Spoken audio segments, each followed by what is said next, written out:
അല്ലാഹു സുബ്ഹാനഹു തആല സൂറത്തുൽ കഹ്ഫിൽ ദുൽഖർനൈനിൻ്റെ കഥ പറയുന്നുണ്ട്. അതിൽ ആളുകൾ ചോദിക്കുന്നു താങ്കളോട്, എന്താണ് അല്ലെങ്കിൽ ആരാണ് ദുൽഖർനൈൻ?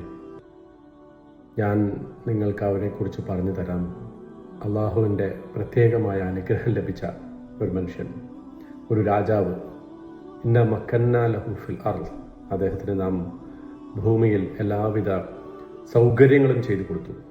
എന്നിട്ട് പറയുന്ന ഒരു പ്രധാനപ്പെട്ട വാക്ക് വഅതൈനാഹു മിൻ കുല്ലി ശൈഇൻ സബബ, ജീവിതത്തിന് വേണ്ട എല്ലാ വിഭവങ്ങളും നാം അയാൾക്ക് ഒരുക്കി കൊടുത്തു. ഫഅത്ബഅ സബബ, എന്നിട്ട് അദ്ദേഹം തൻ്റെ ഭാഗത്ത് നിന്ന് ആ വിഭവങ്ങളെ ഉപയോഗപ്പെടുത്തി തൻ്റേതായ വഴികൾ കണ്ടെത്തി. അതാണ് അത്ബഅ സബബ. ഈ സബബ് എന്ന് വിശുദ്ധ ഖുർആനിൽ പറയുമ്പോൾ നമ്മൾ അതിൻ്റെ അർത്ഥം സാധാരണഗതിയിൽ അതിന് കാരണം അല്ലെങ്കിൽ ഒരു ജീവിത വിഭവം എന്നൊക്കെ അതിനർത്ഥം പറയാറുണ്ട്.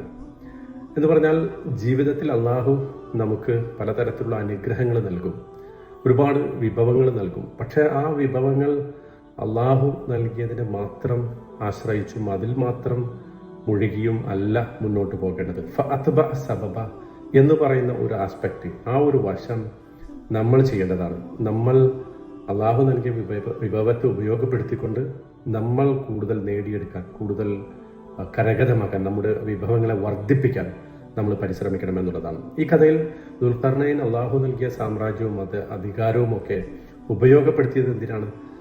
തൻ്റെ സാമ്രാജ്യത്തെ, തൻ്റെ അള്ളാഹു നൽകിയ ആ ആധിപത്യത്തെ കൂടുതൽ വിപുലപ്പെടുത്താൻ, കൂടുതൽ ജനങ്ങൾക്ക് ഉപകാരപ്പെടുത്താൻ വേണ്ടി അദ്ദേഹം പരിശ്രമിക്കുകയാണ്.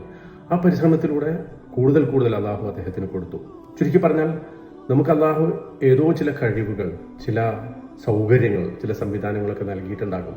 പക്ഷെ അതിൽ തൃപ്തരാകാതെ, അതിൽ മാത്രം ഒഴുകി ഒരു കംപ്ലാസൻസി ഇല്ലാതെ കൂടുതൽ വിഭവങ്ങൾക്ക് വേണ്ടി, അത് വർദ്ധിപ്പിക്കുന്നതിന് വേണ്ടി, നമുക്ക് ലഭിച്ചത് വർദ്ധിപ്പിക്കുന്നതിന് വേണ്ടി പരിശ്രമിക്കുക എന്നത് വളരെ സുപ്രധാനമായ കാര്യമാണ്.